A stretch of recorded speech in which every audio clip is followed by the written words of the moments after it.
अतिशय चांगलं झालं. आता मी SDO कार्यालयात बसता असताना बोरीच्या सरपंचाने माझ्याकडे तक्रार केली की रस्त्याचं काम चांगलं होत नाही. मी त्यांच्या समोर लगेच कार्यकारी अभियंत्याला फोन लावला आणि मी त्यांना सूचना दिली की जर काम व्यवस्थित होणार नसेल तर मला क्वालिटी कंट्रोलला द्यावं लागेल. मला कुठलंही काम माझ्या मतदारसंघात दर्जेदार झालं पाहिजे, ही माझी भूमिका आहे. माझ्या मागच्या काळात एखादं चुकीचं झालं असेल,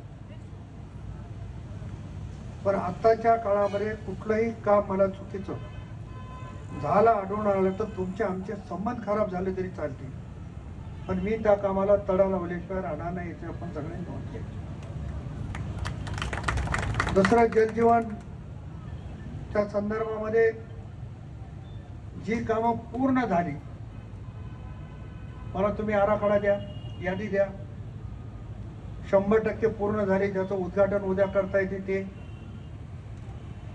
90%वर कामं झाली तर 10%त काय काय म्हणून आणलं, ते विहीर नाही म्हणून आणलं का टाकी नाही म्हणून आणलं. आता MGPने मला 2-4 योजनेचं दिलं की ग्रामपंचायतीने जागा कशाला उपलब्ध करून दिली नाही, टाकीला फिल्टरला जागा उपलब्ध करून दिली नाही. मग तुम्ही जागा उपलब्ध करून द्यावं म्हणून भेटलात कोणाला? तुम्ही नुसतं कागदावर जर पत्रव्यवहार करीत राहिला तर तुम्हाला जागा कशी मिळेल?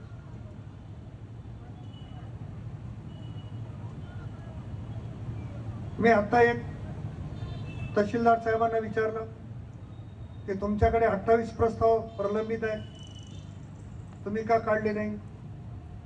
आणि BDOला विचारलं, तुम्ही तहसीलदार साहेबांना बोललात का? BDOचं पण काम आहे. तुम्ही नुसते प्रस्ताव पाठवले आणि तुमच्या समोर ठेवला नाही तर काम कसं होईल? एक मोबाईल करू शकतो आपण, आणि त्याच्यामुळे लोकांमध्ये जो गैरसमज होतो ह्या गोष्टीमुळे होतो की आम्ही प्रस्ताव पाठवतो, पंचायत समिती आलेल्या सरपंचाला सांगते आम्ही प्रस्ताव पाठवला, लोक मग तहसीलदार साहेबांच्या नावानं नसलेल्या शंका घ्यायला सुरू करतो.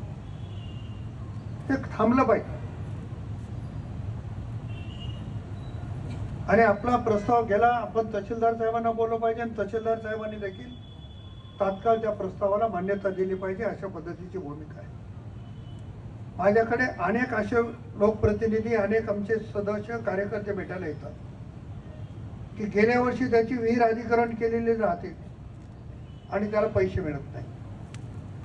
आताच आमच्या एक लोकप्रतिनिधींनी सांगितलं की एका विहिरीचे मिळाले आणि दुसऱ्या विहिरीचे मिळाले नाही.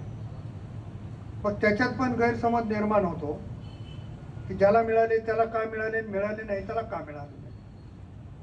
कृपा करून असे गैरसमज टाळण्यासाठी या पद्धतीचं आपण तात्काळ काम केलं पाहिजे, अशा पद्धतीची भूमिका माझी आहे. आणखी आराखड्यामध्ये आपण आणखी 2 दिवस थांबू. ग्रामपंचायत अधिकाऱ्यांना माझी सूचना राहणार आहे, लोकप्रतिनिधीला सूचना राहणार. जो आराखडा केलाय त्या आराखड्यात आणखी काही सुचवायचं असेल, कोणी राहिला असेल तर त्या सगळ्या सूचना आपण करा. परत तो आराखडा अप टू डेट करून आपण सादर करू, त्याच्यामध्ये कुठली अडचण निर्माण होणार नाही. आता मी बऱ्याच गावामध्ये फिरतोय आणि ग्रामसभा घेतल्यासारखं मी बैठका घेतो, पण ग्रामपंचायत अधिकाऱ्याला माझी विनंती आहे आणि सूचना पण आहे. काही 4-5 ग्रामपंचायत अधिकाऱ्याच्या मुळे पूर्ण तुमचं केडर बदनाम होईल अशी परिस्थिती आहे. मी लोह्याचे तहसीलदार, आम्ही काही अधिकारी परवा एका गावात गेलो, 2 नमुने समोर मिळाले.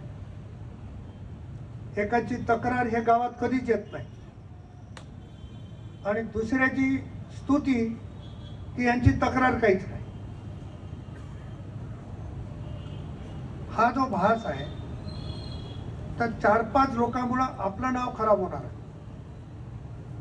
आणि आग्रह नाही ना, आपण याच तालुक्यात नोकरी केली पाहिजे असा आग्रह नाही. ज्यांना याच तालुक्यात करायची इच्छा नसेल तर त्यांनी स्वतःहून बदलून जावं.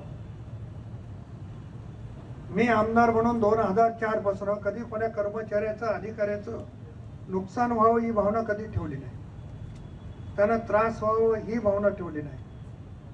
पण आपण काहीच करणार नसाल, लोकप्रतिनिधींना भेटणार नसाल, गावातल्या लोकांचं समाधान होणार नसेल, तर अशा लोकांवर मात्र ऍक्शन घेणं आता भाग होणार आहे. घरकुलाच्या हप्त्याच्या संदर्भामध्ये प्रचंड मोठ्या तक्रारी आहेत. घरकुलवाला माणूस येऊन भेटल्याशिवाय त्याचं घरकुलाचं बिल त्याच्या